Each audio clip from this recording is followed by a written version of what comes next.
Hi மக்களே, எல்லாருக்கும் வணக்கம். இன்றைக்கி நம்மளோட ரெசிபி என்ன அப்படின்னு பார்த்தீங்கன்னா, காளான் கொத்துக்கறி தோசை தான் பார்க்க போகிறோம். ரொம்ப சிம்பிளான மெத்தடில் ஒரு வெரைட்டியான தோசை பண்ணணும் அப்படின்னு நினச்சிங்கன்னா கண்டிப்பாக நீங்கள் இதை ட்ரை பண்ணி பார்க்கலாம். வீட்டில் இருக்கிற எல்லாத்துக்குமே ரொம்ப ரொம்ப பிடிக்கும். வாங்க இப்போ இது எப்படி பண்ணுறது அப்படிங்கிறத பார்த்துடலாம்.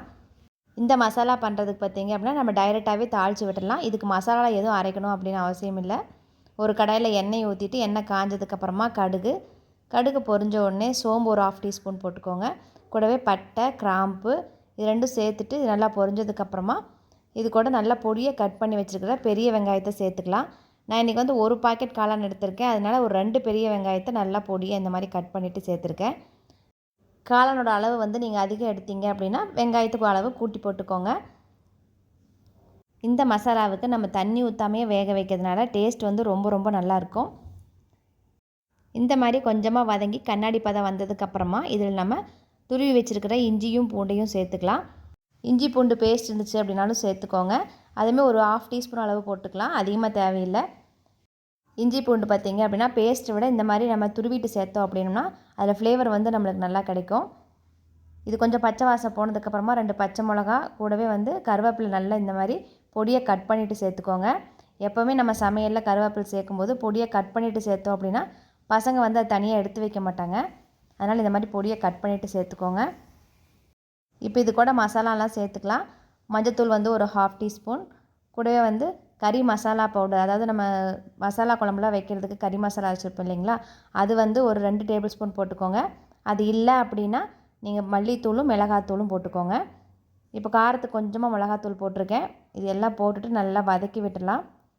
பச்சை வாசம் போனதுக்கப்புறமா இது கூட இப்போ நம்ம தக்காளி சேர்த்துக்க போகிறோம்.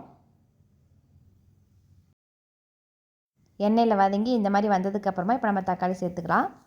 தக்காளி பார்த்திங்க அப்படின்னா 2 தக்காளி சேர்த்துருக்கேன். 2 வெங்காயத்துக்கு 2 தக்காளி எடுத்துருக்கேன். அதே மாதிரி காளான் வந்து ஒரு பாக்கெட்டு. உப்பு சேர்த்துட்டு கொஞ்சம் நல்லா வதங்கி வரட்டும். காளான் வந்து நான் இன்றைக்கி மொட்டு காளான் தான் எடுத்திருக்கேன். இந்த காளானை வந்து நல்லா பொடியை கட் பண்ணி எடுத்துக்கோங்க. கொத்துக்கறி மசாலா அப்படிங்கிறதுனால பொடியை கட் பண்ணி எடுத்திங்கன்னா தான் டேஸ்ட் நல்லாயிருக்கும். அதே மாதிரி வேகிறதும் பார்த்திங்க அப்படின்னா சீக்கிரம் ஒரு 5 நிமிஷம் தான் வெந்து வந்துடும். இந்த மசாலா பார்த்திங்க அப்படின்னா சப்பாத்திக்கு நல்லா சூப்பரான சைட் டிஷ்ஷாக இருக்கும். அதே மாதிரி தோசைக்கும் நல்லாயிருக்கும், சாப்பாட்டுக்கு கூட ரொம்ப ரொம்ப நல்லாயிருக்கும். கொஞ்சம் ஏற்கனவே முதல்ல உப்பு சேர்த்துருந்தேன். இப்போ மறுபடியும் காளான் சேர்த்ததுனால அதுக்கு கொஞ்சம் உப்பு சேர்த்துட்டு நல்லா மிக்ஸ் பண்ணி விட்டுட்டு இப்போ வந்து அடுப்பை சிம்மில் வச்சுட்டு நம்ம மூடி வச்சிடலாம். தண்ணி வந்து எதுவுமே சேர்க்காதனால நம்ம அடுப்பை சிம்மில் வச்சுட்டோம் அப்படின்னா தான் அடியில் பற்றாமல் இருக்கும். பாருங்கள், தண்ணியெல்லாம் நிறைய விட்டு நல்லா கிரேவி பதத்துக்கு வந்திருக்கு. காளானும் நல்லா வெந்து வந்துடுச்சு. நீங்கள் இப்படியே வேணால் கூட நம்ம தொட்டு சாப்பிட்டுக்கலாம். இல்லை அப்படின்னா இன்னும் கொஞ்சம் உங்களுக்கு கிரேவி பதமாக வரணும், ஏதாவது காரங்குது எச்சா போச்சு அப்படின்னாலும் தேங்காய் வந்து அரைச்சிட்டு அந்த பாலை மட்டும் எடுத்து மிக்ஸ் பண்ணிக்கோங்க. ரொம்ப ரொம்ப நல்லாயிருக்கும். ரொம்ப சிம்பிளான மெத்தடில் ஒரு சூப்பரான ஒரு சைட் டிஷ் ரெடி ஆயிடுச்சு. இப்போ நம்ம தோசை ஊற்றிட்டு அது மேலே இந்த காளான் கிரேவி வச்சுட்டு நம்ம அப்படியே ரோல் பண்ணிவிட்டு சாப்பிட வேண்டியது தான்.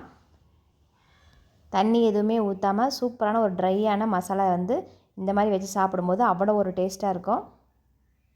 உங்களுக்கு எந்த அளவுக்கு தேவைப்படுமோ அந்த அளவுக்கு எடுத்துகிட்டு நல்லா இந்த மாதிரி ஸ்ப்ரெட் பண்ணி விட்டுட்டு ஃபோல்ட் பண்ணி எடுத்துட்டிங்க அப்படின்னா சூப்பரான ஒரு கொத்துக்கறி மசாலா தோசை வந்து ரெடி.